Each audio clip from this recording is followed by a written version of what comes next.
बातमी पुण्यातून. पुण्यातल्या चूल मटण हॉटेलला एफडीएनं दणका दिलाय. चूल मटण हॉटेलचा अन्न परवाना निलंबित करण्यात आलाय. नियमांचं उल्लंघन केल्याप्रकरणी ही कारवाई केली आहे. सुधारणा होईपर्यंत व्यवसाय करण्यास मनाई करण्यात आली आहे. नगर रस्ता परिसरातील खांदवे नगर येथील चूल मटणची तपासणी करण्यात आली. या तपासणी दरम्यान स्वच्छता आणि आरोग्यविषयक निकषांचं पालन होत नसल्याचं निदर्शनास आलं. अन्न पदार्थ सुरक्षित ठेवण्यासाठी आवश्यक मूलभूत सुविधांची पूर्तता नसल्याचंही आढळलं.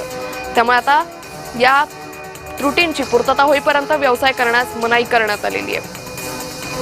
या संदर्भात अधिक माहिती घेऊयात आमचे प्रतिनिधी आदित्य भवार यांच्याकडून. आदित्य, चूल मटण हॉटेलवरती एफडीएनं ही कारवाई केली आहे, काय अधिक अपडेट? 11 ऑगस्ट ते 14 ऑगस्ट दरम्यान कारवाई केल्यामध्ये चूल मटण यांचाही समावेश होता. त्याची देखील चौकशी करण्यात आली होती.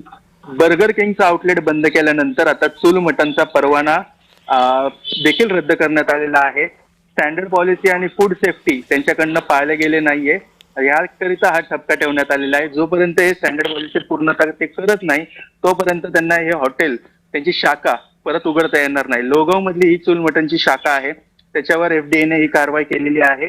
आणि या दरम्यान अनेक निश्चित आदित्य, त्यामुळे एकंदरीतच आता पुण्यामध्ये ही मोठी कारवाई करण्यात आल्याचं पाहायला मिळतंय. या संदर्भातले अपडेट घेत राहू. तुर्तास धन्यवाद आपण दिलेल्या सविस्तर माहितीसाठी. ब्लिंकिटच्या 2 आस्थापनांचे परवाने निलंबित करण्यात आले. छत्रपती संभाजीनगर शहरात सातारा आणि हर्सुल इथली ही घटना आहे. अन्न आणि औषध प्रशासनानं ही धडक कारवाई केली. एफडीएच्या तपासणीत गंभीर त्रुटी आढळल्या.